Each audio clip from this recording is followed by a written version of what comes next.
Welcome to our channel. Today Bible verse in Tamil.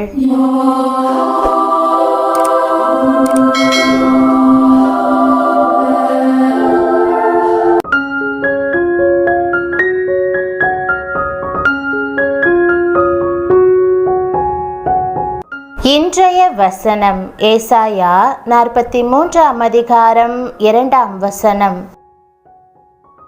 கிறிஸ்துவுக்குள் பிரியமானவர்களே, நம்முடைய ஆண்டவரும் இரட்சகருமான இயேசு கிறிஸ்துவின் வல்லமையுள்ள நாமத்தில் உங்களை வாழ்த்துகிறேன். நீ தண்ணீர்களை கடக்கும்போது நான் உன்னோடு இருப்பேன். நீ ஆறுகளை கடக்கும்போது அவைகள் உன்மேல் புரளுவதில்லை. நீ அக்கினியில் நடக்கும்போது வேகாதிருப்பாய். அக்கினி ஜுவாலை உன் பேரில் பற்றாது என்ற வாக்குதத்த வசனத்தை இன்று நாம் தியானிப்போம். தேங்கி நிற்கும் தண்ணீரை கடப்பது ஒருவேளை எளிதாயிருக்கலாம். ஆனால் ஆறுகளை கடப்பது என்பது ஒரு கடினமான காரியம். ஆறுகளில் வெள்ளங்கள் மோதியடிப்பதுண்டு. பெருவெள்ளத்தின் இரைச்சல்கள் பயமுறுத்துவதுண்டு. ஆறுகள் மனுஷன் மேல் கடந்து வந்து அவனை புரளச் செய்கிறது. அதே நேரம் கர்த்தர் தம்முடைய பிள்ளைகளை பார்த்து அன்போடு கூட நீ ஆறுகளை கடக்கும்போது அவைகள் உன்மேல் புரளுவதில்லை என்று வாக்களித்திருக்கிறார். இலங்கையில் ஒரு தமிழ் குடும்பத்தை குறிவைத்து சிங்களவர்கள் வந்து அவர்களது வீட்டின் முன்கதவை உடைத்துவிட்டு உள்ளே நுழைந்தார்கள். அந்த வீட்டுக்குள் இருந்த வயதான தாய் தகப்பனும் 2 வாலிப பிள்ளைகளும் உள்ளறைக்குள் கதவை பூட்டிக் கொண்டு முழங்காலில் நின்று ஜெபித்து கொண்டிருந்தார்கள். பெற்றோருடைய உள்ளம் கலங்கினது. கதவை உடைத்து உள்ளே வந்து விடுவார்களோ என்றும், வயதான தங்களை கொன்றுவிட்டு 2 பிள்ளைகளையும் கெடுத்து சீரழித்து விடுவார்களோ என்றும் எண்ணி பயந்தார்கள். ஆனால் கர்த்தரோ அதற்கு ஒப்பு கொடுக்கவில்லை. நீ ஆறுகளை கடக்கும்போது அவைகள் உன்மேல் புரளுவதில்லை என்று சொன்ன ஆண்டவர் அவர்களை காத்து கொள்ள வல்லமையுள்ளவராயிருந்தார். ஏதோ காரணமாக ஒரு போலீஸ் லாரி அங்கு வர அந்த லாரியை கண்ட கொடூர கும்பல் தங்களைத்தான் பிடிக்க வருவதாக எண்ணி பயந்து ஓடினது. கர்த்தர் செய்த அற்புதத்தை எண்ணி அந்த குடும்பத்தினர் கர்த்தரை ஸ்தோத்தரித்து மகிழ்ந்தார்கள். கர்த்தருடைய மாறாத பிரசன்னம் எப்போதும் உங்களோடு இருக்கிறதினாலே ஆறுகள் ஒருபோதும் உங்கள் மேல் புரளுவதில்லை. வேதம் சொல்லுகிறது, உன் பக்கத்தில் 1000 பேரும் உன் வலது புறத்தில் 10,000 பேரும் விழுந்தாலும் அது உன்னை அணுகாது. இன்று நீங்கள் அலைகளுக்கு முன்பாக நிற்கலாம். திரளான தண்ணீர்களுக்கு முன்பாக நிற்கலாம். வெள்ளங்கள் உங்களுடைய தலையின் மேல் மோதி எடுத்து கொண்டு போக ஆயத்தமாய் இருக்கலாம். கலங்காதேயுங்கள். தண்ணீர்களை கடக்கும்போது நான் உன்னுடனே கூட இருப்பேன் என்று சொன்ன கர்த்தருடைய பிரசன்னம் உங்களோடு கூட இருக்கிறது. அந்த ஆறுகள் எவ்வளவுதான் உங்களை பயமுறுத்தினாலும் மிரட்டினாலும் கர்த்தர் உங்களோடு இருக்கிறபடியினால் அது உங்கள் மேல் புரளுவதே இல்லை. மோசேயும் இஸ்ரவேல் ஜனங்களும் சிவந்த சமுத்திரத்தின் கரையிலே வந்து நின்றார்கள். அவர்களுக்கு முன்னால் மிகப்பெரிய சிவந்த சமுத்திரம் இருந்தது. அந்த சமுத்திரத்தின் தண்ணீரை கடப்பது எப்படி? ஏறக்குறைய 20 லட்சம் சிறியவர்களும் பெரியவர்களுமான இஸ்ரவேலருக்கு அது ஒரு பெரிய பிரச்சனையாக இருந்தது.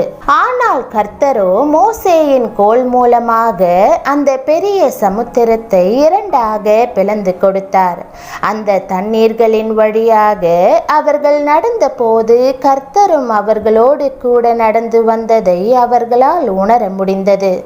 தாவீது தன் அனுபவத்தை இவ்வாறு எழுதுகிறார். தண்ணீர்கள் நம்மேல் பாய்ந்து வெள்ளங்கள் நமது ஆத்துமாவின் மேல் பெருகி கொந்தளிக்கும் ஜலங்கள் நமது ஆத்துமாவின் மேல் புரண்டு போயிருக்கும் என்று இஸ்ரவேல் இப்பொழுது சொல்வதாக. தொடர்ந்து தாவீது நம்மை அதற்கு இரையாக ஒப்பு கொடுக்காதிருக்கிற கர்த்தருக்கு ஸ்தோத்திரம் என்று சொல்லி தேவனை ஸ்தோத்திரிக்கிறார். கர்த்தர் கர்த்தர் மோசேயை பார்த்து, நீ உன் சத்துருக்களுக்கு எதிராக யுத்தம் செய்ய புறப்பட்டு போகையில் குதிரைகளையும் ரதங்களையும் உன்னிலும் பெரிய கூட்டமாகிய ஜனங்களையும் கண்டால் அவர்களுக்கு பயப்படாயாக. உன்னை எகிப்து தேசத்திலிருந்து புறப்பட பண்ணின உன் தேவனாகிய கர்த்தர் உன்னோடே இருக்கிறார் என்றார். இஸ்ரவேல் ஜனங்கள் இன்னொரு தண்ணீரையும் கடக்க வேண்டியதாயிற்று. அதுதான் யோர்தான் நதி. யோர்தான் நதியிலே அறுப்பு காலம் மட்டும் வெள்ளம் கரை புரண்டு ஓடும். கால் வைக்கிறவர்களை வாரிக்கொண்டு போய்விடும். அது மரண நதி என்றும் அழைக்கப்பட்டது. இஸ்ரவேல் ஜனங்கள் அந்த நதியை கடப்பதற்கு என்ன செய்தார்கள் தெரியுமா? உடன்படிக்கை பெட்டியை சுமந்த ஆசாரியர்களை அந்த தண்ணீரில் கால் மிதிக்க செய்தார்கள். அப்போது அந்த தண்ணீர் பின்னிட்டு திரும்பினது.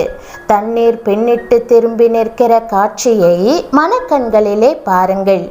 இஸ்ரவேல் ஜனங்கள் கம்பீரமாக யோர்தானின் வழியாக கடந்து வந்தார்கள். இன்று உபத்திரவங்களும் நிந்தைகளுமாகிய தண்ணீர் உங்கள் வாழ்வில் அலைமோதுகிறதா? வேதம் சொல்லுகிறது, ஆண்டவர் உங்களுக்கு துன்பத்தின் அப்பத்தையும் உபத்திரவத்தின் தண்ணீரையும் கொடுத்தாலும் உன் போதகர்கள் இனி ஒருபோதும் மறைந்திருக்க மாட்டார்கள். உன் கண்கள் உன் போதகர்களை காணும். நீங்கள் வலது புறமாய் சாயும் போதும் இடது புறமாய் சாயும் போதும் வழி இதுவே, இதிலே நடவுங்கள் என்று உங்களுக்கு பின்னாலே சொல்லும் வார்த்தையை உங்கள் காதுகள் கேட்கும். இன்னொரு தண்ணீர், அது எலியாவும் எலிசாவும் கடக்க வேண்டியிருந்த தண்ணீர்.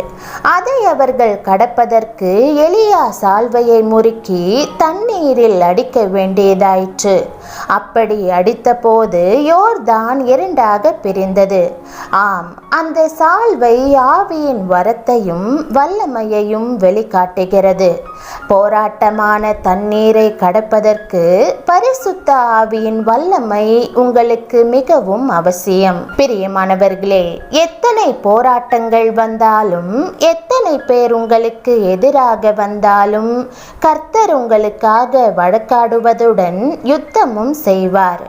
உலகத்தின் முடிவு பரியந்தம் சகல நாட்களிலும் நான் உங்களுடனே கூட இருக்கிறேன் என்று சொன்னவர் வாக்கு மாறாதவர். வாழ்க்கையின் தண்ணீர்கள் உங்கள் மேல் புரளுவதில்லை. போராட்டத்தின் தண்ணீர்கள் உங்களை மேற்கொள்வதில்லை. கர்த்தர் உங்களோடு வருகிறார். ஜெபம். கர்த்தராகிய இயேசுவே, நீர் கொடுத்த அருமையான வாக்குத்தத்தத்திற்காக உம்மை ஸ்தோத்திரிக்கிறேன். ஆண்டவரே, இன்று உபத்திரவங்களும் நிந்தைகளும் ஆகிய தண்ணீர் என் வாழ்வில் அலைமோதுகிறது. இந்த போராட்டமான தண்ணீரை கடப்பதற்கு பரிசுத்த ஆவியின் வல்லமையை எனக்கு தாரும். நீர் என்னை விட்டு விலகுவதுமில்லை, என்னை கைவிடுவதும் இல்லை என்று நான் அறிந்திருக்கிறேன். என் பிரச்சனைகளுக்குள், கவலைகளுக்குள் நான் அழிந்து போகாமல் காத்தருளும்.